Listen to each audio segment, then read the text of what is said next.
guys, welcome back to WWE Opinions 2, number 2, and today we're talking about Daniel Bryan and The Miz on Talking Freaking Smack. Now, I'm basically just gonna show you basically what happened. I'm gonna play this whole video, and full credit to Rajat D. Bryan. Everyone go and subscribe to Rajat D. Bryan and the WWE channel, which I'm getting this off, but basically heaps of people have uploaded it, and yeah, just listen to it now. New tag team championship. You blew a whole platform from a whole set for them, bring all the superstars out. But what did you talk about with the Intercontinental Championship? A title that has rich history. Hall of Famers have held this title. Pat Patterson, Shawn Michaels, Bret Hart, Mr. Perfect. We had you on like 2 weeks ago, Miz. We don't need to hear from you again. Yeah, and obviously you didn't hear my calling. This is the last title that you held, Daniel. Last one. The last title. And you said you wanted to make it relevant. You wanted to make it prestigious and honorable. Right. That is what you said. No, yeah, Those are words coming out of your here's mouth. the deal. I have respect for the title. I just don't have respect for the person holding it. Oh. Why? What did I do? What is the thing that I do that was so wrong in the WWE? You haven't done anything wrong. I don't like the way you wrestle. I think a lot of the fans don't like the way you wrestle either. I mean, don't like the way the fact that I beat Apollo Crews at SummerSlam, fair and square, no cheating, no nothing, like you like, and I beat him 1, 2, 3 with the skull crushing finale. But that's the bad thing. That's bad wrestling. Okay, what I am going to say is that I was very proud of you and Apollo Crews, the way that you guys went out there at SummerSlam. And to me, you guys had a good match, but I was more impressed with Apollo Crews than I was with you, to be quite honest. He lost. Yeah, he might have lost, but I guess the kind of thing is that you, to me, there's no gentle way to say it. To me, you wrestle like a coward. You wrestle like somebody who's afraid to get hit. Like, I wrestle like a coward. You wrestle like a coward. I'm the one. If I were to create a wrestler who, to me, like embodies, like when I was an independent guy and I was thinking like, oh, okay, what's the soft WWE style? It would be that. WWE is transformed in the last. Hold on. You had your chance to talk. You're the one that called me a coward in the wrestling ring. I'm the coward in the wrestling ring. Yeah. But let's talk about cowards for 1 second. Okay. The reason I wrestle the way I wrestle is because I can do it day in and day out all the time for 10 plus years. I have never in my career ever have been injured. I don't get injured for 6 months to a year. I am here each and every week. But you sit there and call me a coward? Yeah. I'm the coward. Wait, let me tell you about a coward. Let me tell you about a guy who tells his WWE fans, the people that he loves, that he will be back. He promises them. I promise you, I will be back in 1 year's time to claim this title. But you didn't, Daniel, did you? But I'm the coward. Okay, I'm the one that doesn't love the fans. If they would let me come back, I would come back. Oh, if you would? Yeah. You would. You love that WWE ring. You love wrestling. You love being right in that wrestling ring, and you love wrestling, right? Well, why don't you quit? Why don't you quit and go to the bingo halls with your indie fans? I think you need to calm.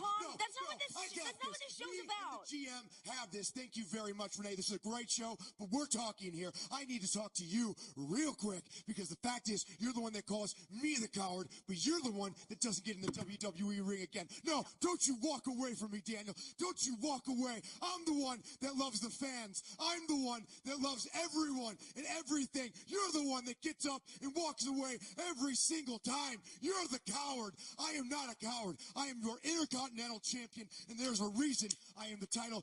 Reason making this the most relevant, prestigious title that WWE has, and I deserve the respect on SmackDown Live. Get that camera right here. Get that camera right here. Understand that this is day 141 of the never-ending Intercontinental Championship World Tour, and I swear to you, I promise you, it will be the most relevant title on SmackDown Live. I could care less about those little kids for the tag team titles and the Women's Championship and the WWE Championship. This is my show. My show. And I'm sick of all of you, my GM, sitting there criticizing me, calling me the coward. You're the cowards. I'm the one here day in and day out in that wrestling ring, beating people up. Thank you very much.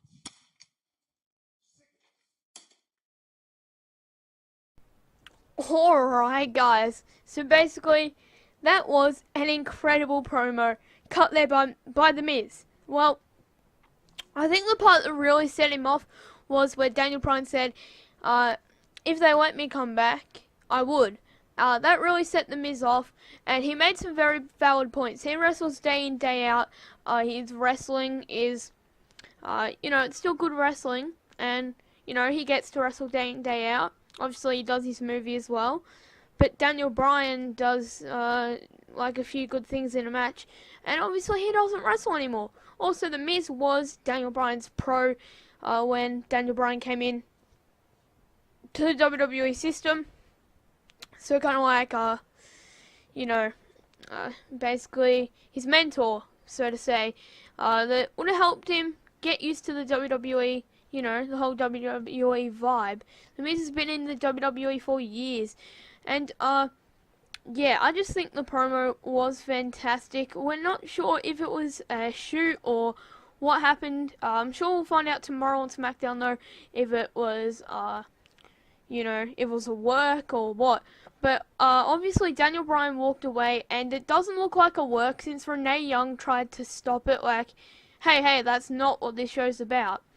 But obviously The Miz, he'll just speak his mind and speak what he believes. So it looks like.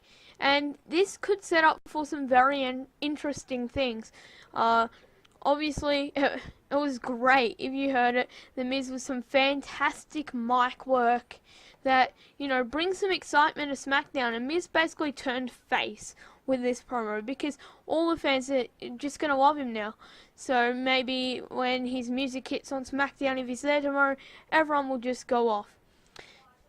Daniel Bryan, he's going to address this whole situation tomorrow. And my opinion on all this is that The Miz just re-established that he is an absolute star in the business. And he spoke his mind, and he made some fantastic valid points. As much as I like Daniel Bryan, I used to not like Daniel Bryan, but I have liked him for a few years now. But The Miz was just right on this one. If you're the biggest Daniel Bryan fan in the world, you have to admit The Miz was completely right on this one. Everything he said, that he still gets to live his dreams, and his major shot there was at the Indies when he said, why don't you just quit? Why don't you just go back to your bingo halls? And after that, that's where Renee Young kind of stepped in, like, didn't want anything going where it shouldn't have, basically, with the indie promotions. It was a shoot on the indies with that part, and basically kind of shoot on Daniel Bryan's career, and him disrespecting The Miz, and The Miz putting him in his place, saying, I'm the Intercontinental Champion, I defeated Apollo Crews, just how you like it, no cheating. Yeah. So The Miz did fantastically, I'll just say it again, with this promo. Daniel Bryan, it's going to be interesting how he responds tomorrow on Raw. This is a very short WWE Opinions, but yeah, nothing else much to talk about, really, as we don't have much, to talk about yet. So basically tomorrow we will have the SmackDown review. So yeah, the Daniel Bryan, just gotta wait and see what he responds with, and I'll address this tomorrow on the SmackDown review, which will be great. Hopefully they can set up a few nice storylines, or set up a bit of a storyline between an authority figure and The Miz. Maybe The Miz tries to prove himself by defeating a bunch of superstars like Baron Corbin, or just defeating a bunch of superstars, and basically going on this winning streak and showing Daniel Bryan, it's day 141 or whatever it is now of The Miz's never-ending world tour. So we'll see how long it lasts for. Anyway, until next time, peace.